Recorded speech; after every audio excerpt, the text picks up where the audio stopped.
Welcome to Community Cuts. We are at Salon LEAHING on 732 Washington Avenue between Prospect Place and Park Place. We're here with our lovely Winsome. She is the owner of Salon LEAHING. Well, our subject today, we're talking about finances as well as family. What's important? Financial gain or money? What it is? Family, what's important to you? What are you invested in the most? Is it financial gain or is it your family? What comes first? Let's talk about that. So some people believe that financial gain is more important than family. And then some people believe that your family is your insurance and your children are your security as well as the future. What you do at home to bring them up is important. Sometimes we have to make sure that we take care of our family as well as allow them to know that they're loved. Sometimes you have to forfeit the financial gain to make sure that family is intact. So this is what we're going to talk about. Kathy, do you have something to say? I find that it's a difficult choice to make in the sense that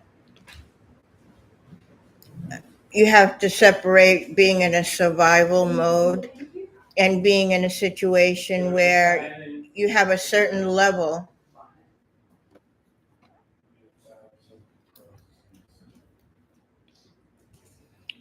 being in a situation where you have a certain level of fluidity in what you're able to do. So I think that there are many families that don't have the kind of choices that we have once we reach a certain economic framework. So for me, it feels complicated in that it's not always a simple choice. But when you have that liberty, when you have enough stability in your life that you can make that choice, then by far the family um, should take priority, I think. Yeah, that's excellent. And that is true. Family is always a priority in one's life and in one's, whatever they do, family comes first. And sometimes, we know that we need finances and we need finances for our family to make sure that they have the best schooling as well as other things in their life. But it's a hard choice. And that's why it takes a village to raise a family. And sometimes what we see here in our cities is that the kids are being not spoken for, and they're not being talked to. They're not being taught from a historical part of what is a family. So with that being said, I think that we as a people have to dive in and make choices. What's important to our family, and every family is different. But it's important that we take a reflection of ourselves, our family, and try to make sense of what's needed. And it strikes me that it takes a very strong individual to be able to prioritize in that way. And I think in part that's because people have to work extra hard, sometimes extra hours, sometimes extra jobs just to keep their family at a level of not living in want or need. So people, I think, as a result of that, accumulate a lot of stress, and it makes it even more difficult to have the emotional capacity to deal with your children at the end of the day.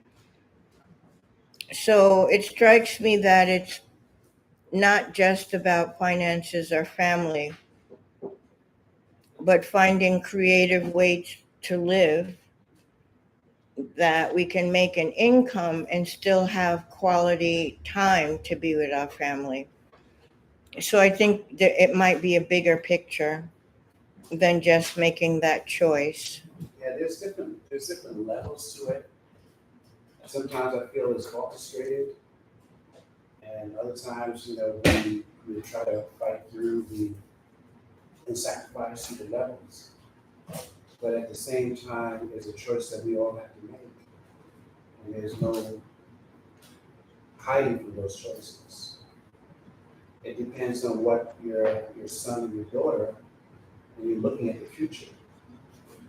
Now, the future may mean to them that they need more time with you. They need to spend that quality time after school, at the table, eating dinner, and reflecting on their day. You can't buy that. It's impossible to get that. And sometimes we are home and there's no dinner, there's no communication at the dinner table, or there's no dinner table.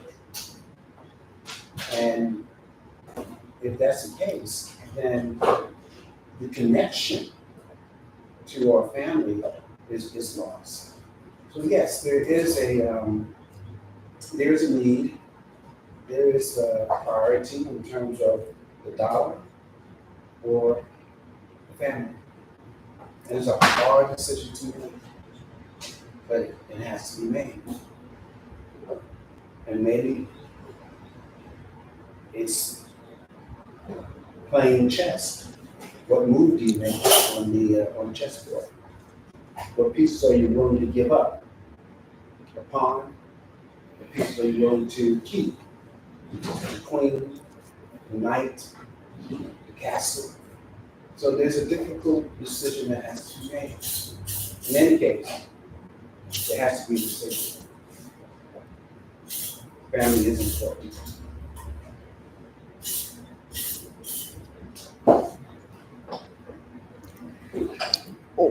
I agree. And I think that um, kind of the loss of those family connections may very well be at the root of the continuing problems that we see within, I would say, the Black community, but it's probably true of Latino communities and others that have lost that family connection. It's really hard to create a stable foundation without it. So I understand how key it is. And I think probably by virtue of being from the Americas, North America, I think that the community here has had a different kind of struggle than communities who lived in the Caribbean that are largely Black majority communities. And it gives you a different sense of stability than growing up in a country where you are never able to escape that spotlight on you being like the minority, the outsider, the one to whom all of the media and the opinions of people, the politicians, it's like we live in a toxic milieu for generations, and the United States.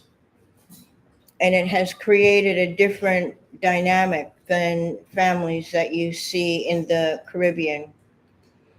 I would say Black families that grew up in the South are more like um, families from the Caribbean, but the Northeast, the Northwest, where the differences are so stark, it's hard to escape the mark that that puts on your consciousness. And so when I look at it, I think that you'll find that families from the Caribbean, Central and South America have a much more cohesive family unit, where in the United States, the family encountered many more obstacles in terms of the family cohesion. And I think that that's still very present. That's still very present. And so I really do see a difference. I think for the most part, Caribbean families do have those nuclear family with a father present and a much stronger economic base to work with than many American Black families. So the conditions have been different historically. And I think there's a huge problem in Blacks from the United States, especially in the North, in terms of family cohesion.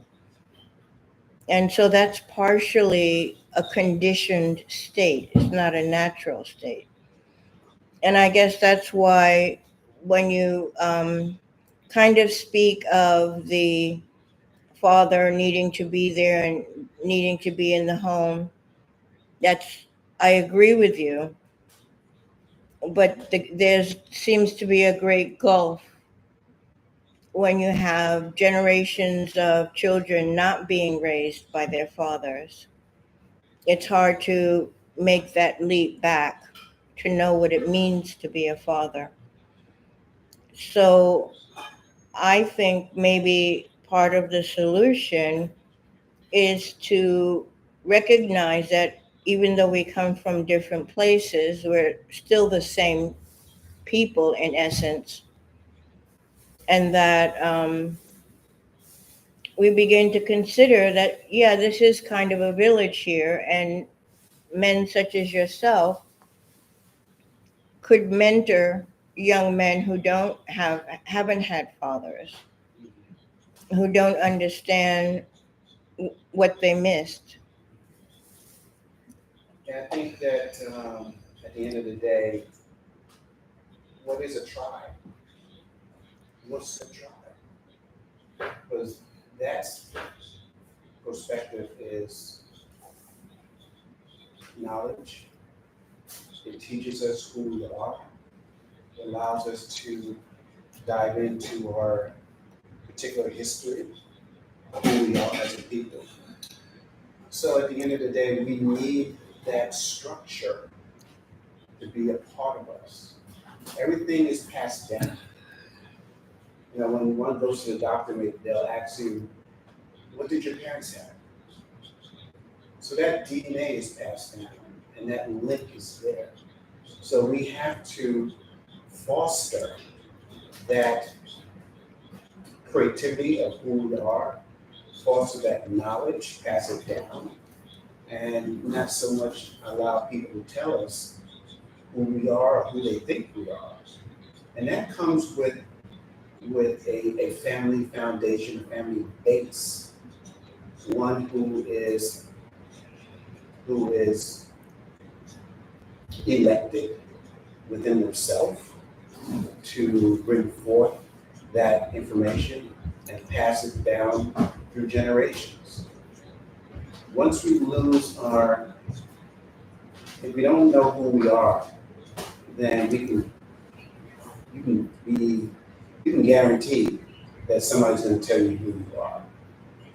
And so we need to have that cohesiveness. It doesn't matter, for me, it could come from Caribbeans or the Americas. We're all, this is all family, it's all tribe. And so the tribe has to make a stance to say, okay, this one is we're gonna make sure that we spend X amount of time with our young ones and bring them up the way we were brought up or the way we think that they should be taught. So there's a lot of levels to a family, and it's not easy. So I don't begrudge anyone. I'm just saying that in this uncharted season, uncharted waters, uncharted times that we're in, we have to link up with tribe. We have to know, if everything goes to the wayside, we're going to connect. Who are we going to connect to? Our tribe is our tribe, and that's important to me. And as we are here, we should be able to start mentoring our children, bringing them up to a certain degree that they are creative with their own thoughts and with their own information that they have received. So to the fathers out there, mentor your child, mentor your son, your daughter, and be aggressive in the sense that you're going to teach them. They don't have to learn off the street, or they don't have to learn from someone else that you may not know. Teach your children and be there for them. That's basically what I want to say, because we are all one family. We're connected. The DNA is there. As a matter of fact, what is DNA? The word and, A-N-D, that's a conjunction. It connects you. That's your DNA. We're all connected. So with that being said, I just want to say thank you. Next week, we're going to have a discussion, and it will be a heavy debate with others here. But please give us a thumbs up, and we will be back next Friday at 7 o'clock. God bless you, family. Peace.